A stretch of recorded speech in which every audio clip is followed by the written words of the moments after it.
6월 6일 23주차 주간 강단 흐름 같이 나누도록 하겠습니다. 이 1부 때 누가복음 17장 1절에서 10절 말씀으로 겨자씨 한 알 만한 믿음, 또 그 전에 있었던 2부에 열왕기하 2장 9절에서 11절까지 말씀으로 엘리사가 미리 가진 것, 이렇게 오늘 두 번의 메시지를 받았습니다. 1부 때 누가복음 17장 이야기하시기 전에 누가복음 16장 14절에서 18절까지 말씀하시면서 율법과 하나님 나라에 대해서 말씀하신다, 그렇게 전해주셨습니다.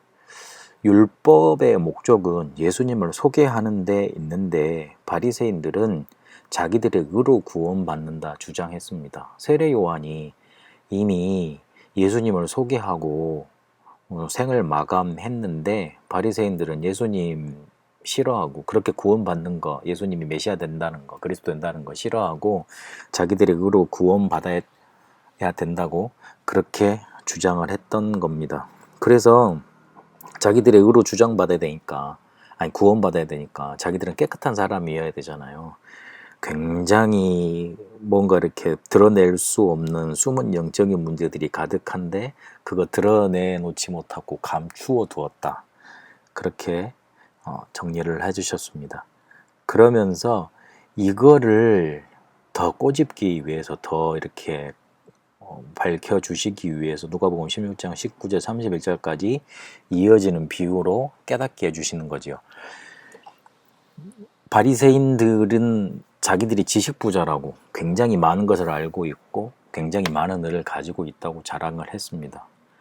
근데 너희들이 지식부자는 맞기는 한데 영적인 것을 빼앗긴 진짜 거지다, 해둘러서 예수님이 말씀해 주신 거죠.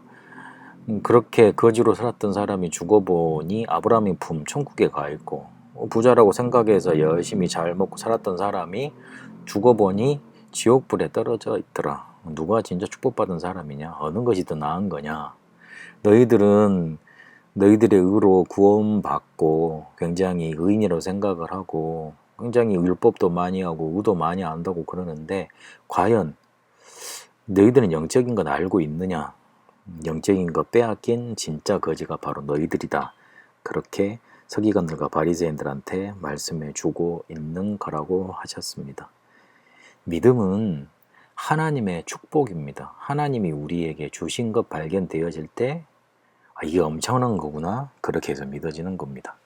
그런데 우리가 대부분 그렇게 믿질 못하죠. 왜냐하면 모르게 막는 자가 있기 때문에 그렇습니다.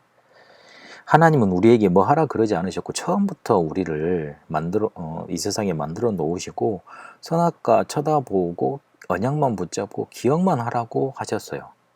너희는 절대 하나님을 떠나서는 살 수 없다고. 이걸 모르니까 속고 떠나갔지요, 하나님을요. 그게 광야에서도 그대로 나타납니다. 현실과 상황만 보이니까 불평, 불만 가득하지요. 그걸 쏟아내 놓다가 불뱀이 나와서 물어 이게 죽임을 당하게 됩니다. 그때 모세 보고 다른 것 하지 않고 놋으로 불뱀 형상을 만들어서 장대에 끼워가지고 높이 쳐들어 올리라고 그랬습니다. 그거 쳐다보면 살았습니다. 다른 게 별로 없었습니다. 우리가 그만큼 받은 것을 모르고 살아갑니다.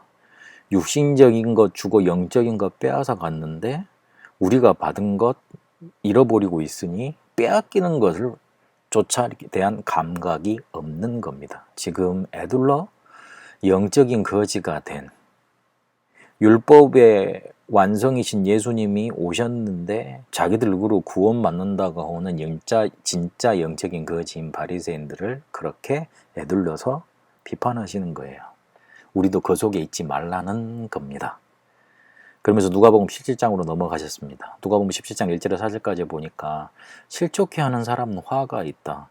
어느 정도 화가 있느냐? 연자 맷돌을 이렇게 목에다 메어가지고 바다에 빠뜨리는 것과 같다. 한 사람을 그만큼 죽이는 거다. 실족해하는 것. 한 영혼의 가치가 그만큼 크다는 거지요. 그래서 17장 4절에 보니까 계속 용서해라. 70번씩 7번입니까? 어쨌든 계속 용서하라고 그랬습니다. 그러니 쟤들이 뭐라 그러죠? 믿음을 더하소서 그럽니다. 이에 대해서 하는 말입니까? 아니지요. 아이고, 예수님, 그걸 어떻게 해요, 우리가. 그러니까 예수님한테 직접적으로 이렇게 반대할 수는 없고, 주여, 우리 믿음이 부족합니다. 믿음을 도와소서. 믿어져서 하는 말이 아니고, 그걸 어떻게 합니까? 그런 말이었어요. 하나님이 보시는 가치를 몰랐던 거지요. 하나님이 보시는 가치, 우리를 보시는 가치는 진짜 말씀을 듣는 사람, 구원받은 사람, 구원의 가치를 아는 사람을 소중하게 보시고 그 사람에게 모든 축복을 몰아다 주시는 겁니다. 그래서 쉬운 선택하라고 하셨습니다. 문제는 답이 있고요. 우리에게 주시는 환경과 고통은 하나님이 축복하시는 자리라고 하셨습니다. 그래서 그렇게 답을 찾게 되면 문제 보는 눈이 달라지는 겁니다. 다시 한번 강조합니다. 쉬운 선택을 하세요. 하나님은 우리를 세상의 가치로 보지 않고 말씀을 정말 듣니? 정말 구원의 가치를 제대로 알고 있니? 그렇게 보십니다. 그러면서 이어지는 종의 역할에 대해서 말씀을 하시지요. 종은 대접받지 않는다. 오히려 일을 다 하고 와서 또 주인을 섬기고 또 해야 될 일이 있다. 무슨 말이지요? 불평할 이유 없다는 거예요. 우리는 망하지 않을 언약 속에 들어와 있는데 조그만 일에 낙심 그리고 조금 된다고 자랑할 이유 없다는 거예요. 우리는 뭔가 이렇게 막 되었다고 막 날뛰고 그 조그만 일 오면 낙심하고 그러는데 그럴 이유가 없다는 거예요. 우리에게는 복음이 주어졌고 그 복음 안에서 축복 누리는 것이 우리의 삶으로 주어졌기 때문에 그런 겁니다. 그러면서 결론을 이렇게 내셨습니다. 누가복음 17장 6절에 보니까 뽕나무에 보고 뿌리 뽑혀서 바다에 던지라고 해도 그대로 순종될 것이다. 그렇게 말씀 주셨어요. 우리가 겨자씨 하나할 만한 믿음이 있으면 정복의 신분이 나타나는 응답이 나타나는 겁니다. 우리의 수준, 처지, 입장 따라 이게 되는 게 아닙니다. 우리를 이미 정복의 신분으로 불러주셨습니다. 그래서 예수님이 말한 것처럼 겨자씨 하나할 만한 믿음만 있으면 그렇게 정복의 역사, 순종의 역사가 나타나는 겁니다. 마가복음 3장 13절에서 15절까지 보니까 우리를 원하셔서 부르셨어요. 함께 있게 하시고 전도도 하고 귀신을 내어 쫓는 정복의 역사가 그때 나타나게 되는 겁니다. 겨자씨 하나할 만한 믿음, 그 믿음만 있어도 순종의 역사, 정복의 역사가 나타납니다. 그래서 조금만 구원의 가치를 귀중하게 보시고 불평할 이유를 없애버리고 복음 가진 자의 축복 누리는 응답의 여정 가게 되시길 축복합니다. 2부 때 우리가 엘리사가 미리 가진 것이라는 제목으로 말씀을 받았습니다. 엘리사는 가장 암흑기를 살았는데 시대와 나라와 왕을 살려냈다고 했습니다. 엘리야의 것 그대로 붙잡고 그에게 임했던 갑절의 영감을 끝까지 구했습니다. 그것만 구했습니다. 다른 것이 필요 없다고 봐줬습니다. 우리의 눈이 그렇게 달라져야 됩니다. 1부 때 우리가 말씀 받았던 대로 쉬운 선택이었어요.